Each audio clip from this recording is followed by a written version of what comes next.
Every morning, I would wake up and run to the mailbox before anyone else in my house could get there. I was waiting for a letter from Stanford University, my dream school. I had applied for a full scholarship, and this letter would determine my entire future. My stepmother Brenda always watched me from the kitchen window as I checked the mail. She would shake her head and make disapproving sounds. "Maya," she would say, "you should be more realistic about your future." Brenda had married my father 3 years earlier, and she brought 2 young children with her. Tommy was 5 and Sarah was 3. From the moment Brenda moved in, she expected me to help take care of them. At first, I didn't mind. I loved children, and I wanted to help my new family. But as time passed, Brenda's expectations grew bigger and bigger. She wanted me to babysit every evening while she went out with her friends. She wanted me to cook dinner for the children when she was too tired. She wanted me to clean their rooms and do their laundry. "Maya," Brenda would say, "family comes first. These children need you. Your father needs you. Why do you want to abandon us for some fancy university?" Her voice was always sweet when she said these things, but her eyes were cold and calculating. My father, unfortunately, was completely blind to what was happening. He worked long hours at his construction job, and he was exhausted when he came home. He trusted Brenda completely, and he never questioned her version of events. "Dad," I would try to explain, "I need to focus on my studies. I need to prepare for college." But my father would just sigh and say, "Maya, Brenda is right. Family is the most important thing. Maybe college isn't for everyone." 3 weeks into my daily mailbox routine, something changed. I noticed that Brenda was always in the kitchen when the mail arrived. She would watch me walk to the mailbox, and she would meet me at the front door when I returned. "Interesting today?" she would ask with that fake sweet smile. "No," I would answer sadly, "nothing yet." But I started to feel suspicious. Why was Brenda so interested in the mail? Why did she always position herself where she could see everything? One morning, I decided to wait upstairs and watch from my bedroom window. I saw the mailman arrive and put several letters in our mailbox. I watched Brenda walk outside in her bathrobe and collect the mail before I could get downstairs. My heart started beating faster. I ran downstairs and found Brenda in the kitchen, sorting through bills and advertisements. "Was there anything for me?" I asked hopefully. Brenda looked up with that same fake smile. "No, sweetheart, nothing important, just bills and junk mail." But I noticed something. There was a small piece of paper sticking out of the garbage can. It looked like it had an official logo on it. My hands started shaking as I realized what might be happening. That afternoon, while Brenda was at the grocery store, I searched through the garbage. At the bottom of the can, I found pieces of torn paper with Stanford University letterhead. My heart stopped. I tried to put the pieces together, but they were too small and too damaged. When Brenda returned home, I confronted her. "Brenda, did a letter come from Stanford University?" Her face turned red, but she kept that fake smile. "Oh, yes," she said casually. "You were rejected. They said you weren't smart enough for their school. I threw it away because I didn't want you to feel bad."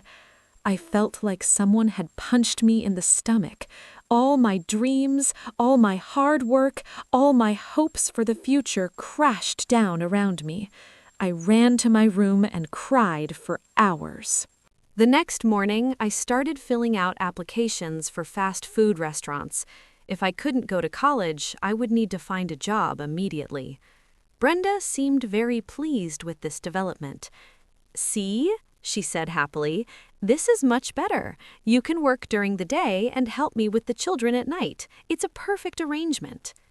I felt hopeless and defeated. I had studied so hard in high school. I had participated in volunteer activities. I had written essay after essay for my scholarship applications, and none of it mattered because I wasn't smart enough. 3 days later, something miraculous happened. I was home alone, filling out job applications, when the phone rang. "Hello?" I answered sadly. "Hi, this is Jennifer from Stanford University Admissions. I'm calling to speak with Maya Rodriguez about her enrollment deposit." My heart stopped. "I'm sorry, what did you say?" "We sent Maya an acceptance letter 3 weeks ago, along with information about her full scholarship. We haven't received her enrollment deposit yet, and we wanted to make sure she received all the paperwork." I couldn't breathe. I couldn't speak. Finally, I whispered, "This is Maya. I never received any letter." "That's very strange," Jennifer said. "Let me check our records. Yes, we definitely sent the letter to your address.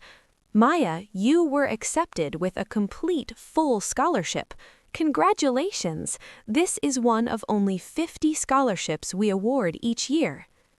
I started crying right there on the phone. Jennifer was very understanding and agreed to send all the paperwork again by overnight delivery.